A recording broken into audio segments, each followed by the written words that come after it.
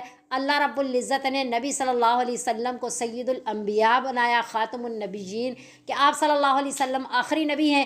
پہلے نبیوں کی شریعت ایک قوم کے لیے ایک زمانہ کے لیے ہوتی تھی، اور نبی صلی اللہ علیہ وسلم کی جو شریعت ہے وہ تا قیامت کے اور ساری انسانیت بلکہ سب کے لیے ہے. تو یہاں تک اعتقادیات کو بیان کیا گیا. وَآتَ الْمَالَ عَلَىٰ حُبِّهِ، اور دے مال اس کی محبت پر، اللہ تعالیٰ کی محبت دل میں رکھتے ہوئے مال دے. ذوی القربہ کس کو؟ قریبی رشتہ داروں کو. قریبی رشتہ داروں کو یہ نہیں کہ ہر ایک کو مال دے، قریبی رشتہ داروں میں سے جو کیا ہے غریب ہیں. والیتامہ، اور یتیموں کو یعنی جو نادار یتیم ہیں. والمساکین، اور مسکینوں کو. وابن السبیل، اور مسافروں کو یعنی جن کے دوران سفر ان کے پاس خرچہ موجود نہیں ہے ان کو. والسائلین، اور سوال کرنے والوں کو. وفی الرقاب، اور گردنے میں چھڑانے میں یعنی غلاموں کو آزاد کرنے میں اپنے مال کو خرچ کرے. وَأَقَامَ الصَّلَاةَ وَآتَ الزَّكَاةَ، اور نماز کو قائم کرے اور زکوٰۃ کو ادا کرے. یہاں تک بیان ہوئے ہیں عبادات. اعمال میں سے دو چیزیں ہیں، یہاں تک عبادات بیان ہوئی ہیں. وَالْمُوفُونَ بِعَهْدِهِمْ إِذَا عَاهَدُوا، اور وعدوں کو پورا کرنے والے ہیں، وہ پورا کرنے والے ہیں اپنے وعدوں کو اذا عاہدوا، جب وہ وعدہ کریں، یعنی جب وہ وعدہ کرتے تو اپنے وعدوں کو پورا کرتے ہیں. تو یہاں والموفون بعہدہم اذا عاہدوا کے ذریعے کیا بیان ہوا؟ معاملات. والصابرین فی البأساء والضراء، اور صبر کرنے والے فی البأساء تنگی میں، والضراء تکلیف میں. تنگی سے مراد یہ ہے تنگ دستی، والضراء سے تکلیف سے مراد بیماری. وحین البأس، مولانا اشرف علی تھانوی رحمۃ اللہ علیہ نے ایسا لکھا، وحین البأس، اور لڑائی کے دوران. اولئک الذین صدقوا، یہی لوگ ہیں جو حقیقی معنوں میں سچے لوگ کہلانے کے حقدار ہیں، سچے ہیں.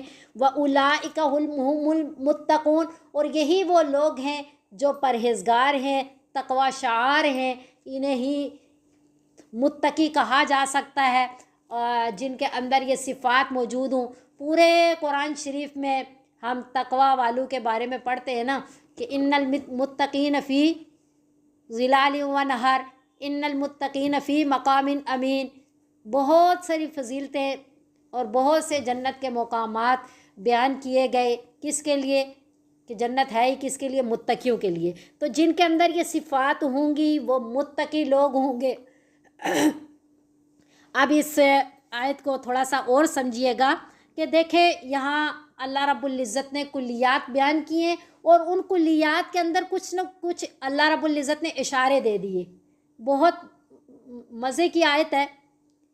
سارا قرآن ہی جو ہے لذت بھرا ہے، سارا قرآن جو ہے جس سے دل تڑپ اٹھتا ہے کہ واقعی اللہ رب العزت کا کلام ہے. دیکھیں کیسا کلام ہے. اللہ رب العزت نے کیسے بیان فرمایا کہ نیکی کا کمال نہیں ہے کہ یہ کہ تم جو ہے اپنے چہروں کو بس قبلے کی طرف پھیر لو. اب جو اللہ رب العزت نے کلیات بیان کی ان میں ایک چیز بیان کی، وَأَقَامَ الصَّلَاةَ، نماز قائم کرو. یہ بھی ایک شریعت کا حکم بیان کیا، اور قبلے کی طرف رخ کرنا اس شریعت اس حکم کی ایک شرط ہے کہ قبلے کی طرف رخ کرو گے تو نماز قبول ہوگی. وہ بھی اس کی شرط ہے، وہ بھی کوئی الگ قسم کا حکم نہیں ہے. یعنی اتنی باتوں میں پھر صرف اس چیز کی کیا حیثیت رہ گئی؟ یعنی وہ ایک شرط کی مانند ہے، حکم نہیں ہے. تو اس لیے ان باتوں کی طرف زیادہ توجہ دو بجائے اس کے کہ آپ تحویل قبلہ کے بارے میں اتنی اعتراضات کرو، اس کو کی طرف توجہ نہ دو. اور دوسری بات یہ ہے کہ دیکھیں وَآتَ الْمَالَ عَلَىٰ حُبِّهِ، کہا دو مال اس کی محبت پر. یہاں مفسرین حضرات بیان فرماتے ہیں کہ ہا ضمیر جو ہے نا ایک تو کس کی طرف؟ اللہ تعالیٰ کی طرف راجع ہے کہ اللہ رب العزت کی محبت میں، یعنی کسی قسم کے ریاکاری نہ ہو، دکھلاوا نہ ہو، دنیاوی اغراض نہ ہو، خالصتاً اللہ رب العزت کی محبت میں، اللہ رب العزت کی رضا کے حصول کے لیے اللہ رب العزت کے راستے میں خرچ کرنے کے طور پہ جن لوگوں کا تذکرہ کیا ہے اللہ رب العزت نے، ان کو مال دو۔ دوسرا ہی ضمیر کس کی طرف راجع ہے؟ مال کی طرف، کہ ہر مال نہیں، جس مال کو جیسے کہ چوتھے پارے میں ہے نا، لن تنالوا البر حتی تنفقوا مما تحبون، ہرگز نہیں پا سکو گے تم نیکی یہاں تک کہ خرچ کرو تم وہ چیز جس سے تم خود بھی محبت کرتے ہو۔ تو اس لیے مفسرین حضرات فرماتے ہیں کہ جس مال کو زیادہ خود پسند کرتے ہیں اس کو اللہ رب العزت کی راہ میں خرچ کرنا یہ نیکی کا کمال ہے۔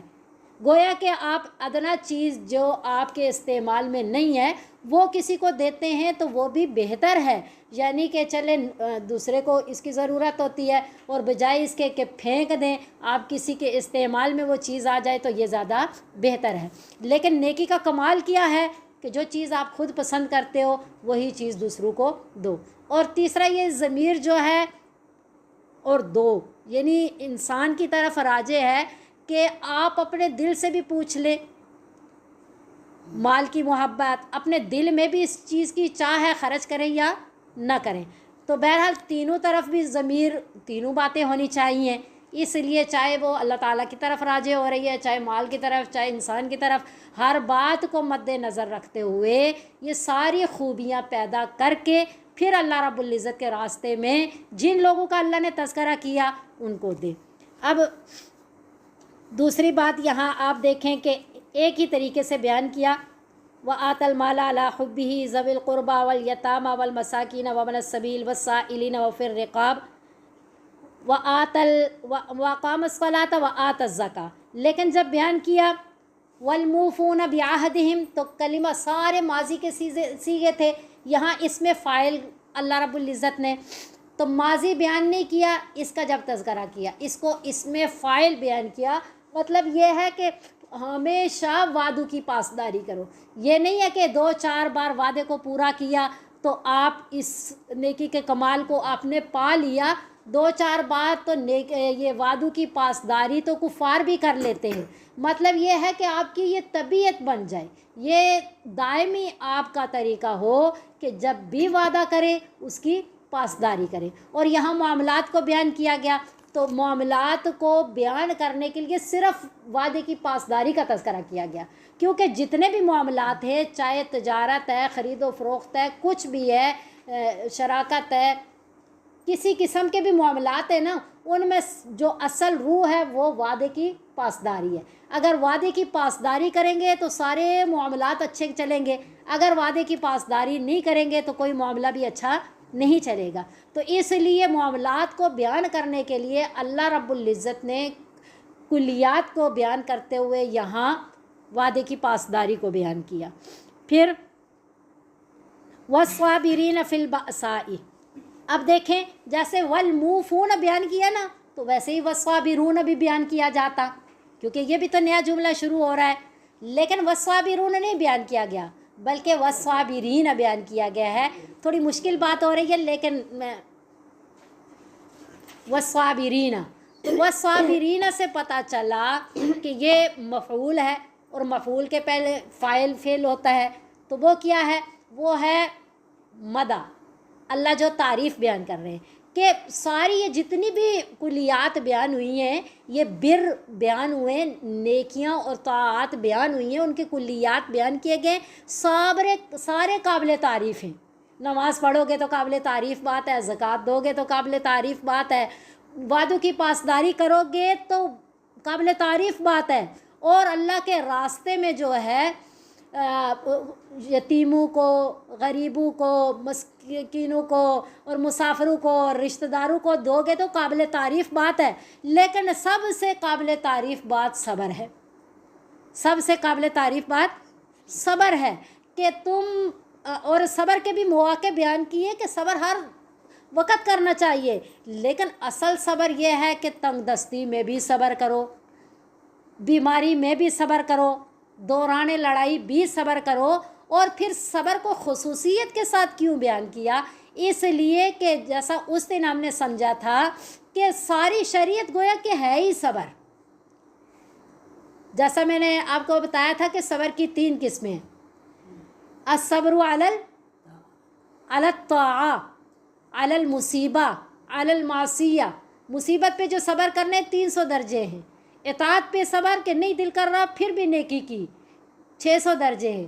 گناہ نہیں چھوٹ رہا پھر بھی اپنے نفس کو قابو کر کے ہم نے گناہ کو چھوڑ لیا 900 درجے. تو گویا کہ ساری شریعت ہی نیکی کرے تو ہم اپنے آپ کو کتنا مجاہدہ کروا کر کے کلاس میں لائے، نیکی کا کام کیا. تو یہ جو مجاہدہ کیا نا یہ بھی صبر ہے.